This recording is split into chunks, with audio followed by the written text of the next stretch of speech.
বলছিলাম বঙ্গবন্ধুর মুরালের জায়গায় মানচিত্র স্থান দেয়া একটা উপজেলার ঘটনাটা ঘটেছে লালমনিরহাটে। বাংলা ট্রিবিউন এই মজার, আমার কাছে ব্যাপারটা মজারই মনে হয়েছে, মজার এই খবরটা দিয়েছে। শিরোনামটা দেখে নিন, ছবি সহ শিরোনাম দিয়েছে তারা।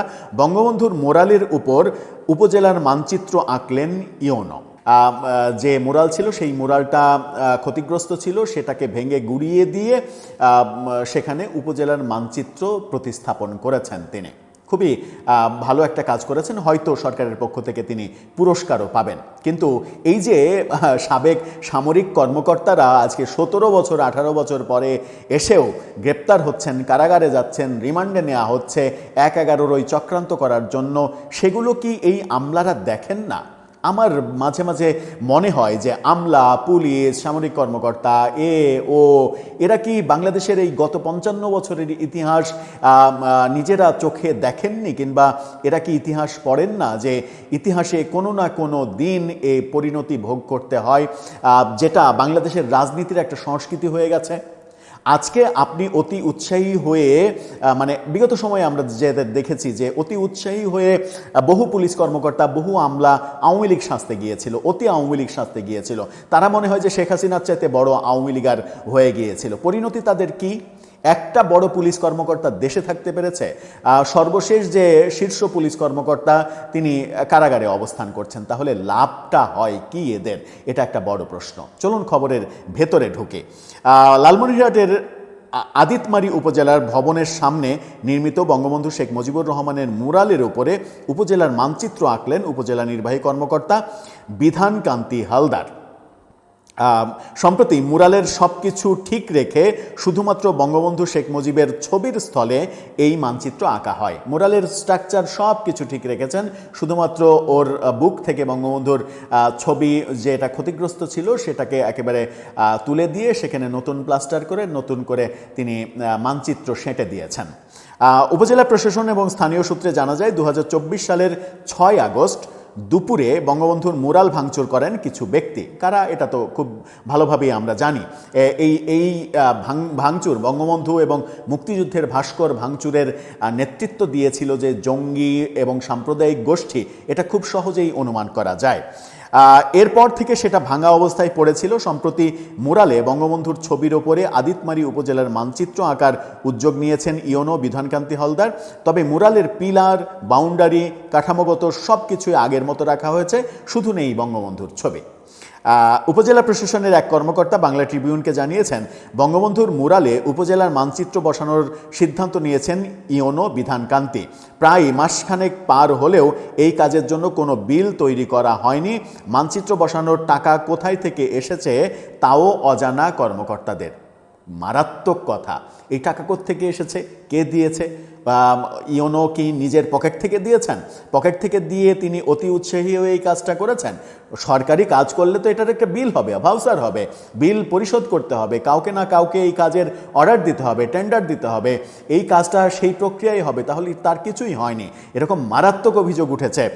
উপজেলা প্রশাসন জানায়, সারা দেশে বঙ্গবন্ধুর মুরাল ভাস্কর্য স্থাপনে খরচ হয়েছে 4000 কোটি টাকা। এর মধ্যে বড় মুরালে 1 থেকে 4 কোটি টাকা খরচ হয়, ছোট মুরালে 20 লাখ টাকা খরচ করেছিল সরকার। এ ব্যাপারে জানতে চাইলে এলজিইডির আদিতমারি উপজেলার প্রকৌশলী AKM ফজলুল হক বাংলা ট্রিবিউনকে বলেন, মুরালে মানচিত্র বসানোর বিষয়ে আমরা কিছুই জানি না, আমাদের অফিস থেকেও কোনো টেকনিক্যাল সাপোর্ট নেওয়া হয়নি। ইওনো নিজে এই কাজ করেছেন বলে শুনেছি। টাকা কোথায় থেকে এসেছে বা কত টাকা খরচ হয়েছে এ বিষয়ে আমাদের কিছুই জানা নেই। এই ইওনো সম্ভবত বিপদে তো পড়বেনই, 2 বার বিপদে পড়বেন। একবার হচ্ছে আওয়ামী লীগের রোষানলে পড়ার সম্ভাবনা রয়েছে, আর একবার হচ্ছে যে এই যে কাজ করেছেন এই কাজের কোনো অর্থনৈতিক ডকুমেন্টস নেই। টাকা কোত্থেকে এসেছে, তাহলে বিল কে দিয়েছে, কোত্থেকে হলো, সরকারি কাজ কি বেসরকারি পর্যায় থেকে হতে পারে কিনা, কিংবা সরকারি কাজ তিনি তার পকেট থেকে করতে পারেন কিনা, এই জবাবদিহি করতে হয়তো তার একাডেমিক ক্যারিয়ার অনেক বেশি ক্ষতিগ্রস্ত হবে। এ বিষয়ে ইওনো বিধানকান্তি হালদার বাংলা ট্রিবিউনকে বলেন, এই কাজে সরকারের অর্থ খরচ করা হয়নি। উপজেলার আয় ব্যয়ের টাকা খরচ হয়েছে, মানচিত্রে প্রায় 2 লাখ টাকার মতো খরচ হয়েছে। উপজেলার আয় ব্যয় থেকে খরচ করেন আর আপনি জাহান্নাম থেকে খরচ করেন, সেই খরচের থাকবে না? আপনি কাজ দিয়েছেন, কাজের থাকবে না, টেন্ডার থাকবে না? টেন্ডার দিয়ে আপনি কাজ দিবেন না, তার একটা বিল ভাউচার হবে না, সেটার প্রমাণ থাকবে না? উপজেলার কেউই জানে না। আপনি বললেন যে উপজেলার আয় ব্যয় থেকে খরচ হয়েছে। উপজেলার আয় ব্যয় কি টাকা না? উপজেলার আয় ব্যয় কি আপনার পৈতৃক সম্পত্তি? আপনি ইচ্ছা করলে পকেট থেকে এই যে নাও টাকা, ওখানে যায় খরচ করো, এভাবে কাউকে দিতে পারেন? দিতে পারেন না তো। আপনার তো ডকুমেন্টস থাকতে হবে। উপজেলার আয় ব্যয়ের ব্যাপার কি? উপজেলার আয় ব্যয় কোত্থেকে আসে? জনগণের ট্যাক্সের টাকা থেকেই তো উপজেলার আয় হয়। তো সেই টাকা আপনি ইচ্ছা করলে যে কোনোভাবে মানে ডকুমেন্টস ছাড়া খরচ করতে পারেন। আমার মনে হয় যে হতে পারে এই আমলা, এই উপজেলা নির্বাহী অফিসার হতে পারে যে মানে বর্তমান সরকারের আস্থাভাজন হওয়ার চেষ্টা করছেন এবং আস্থাভাজন হয়ে হয়তো তরতর করে তিনি প্রমোশন পেয়ে বড় অফিসার হয়ে যাবেন।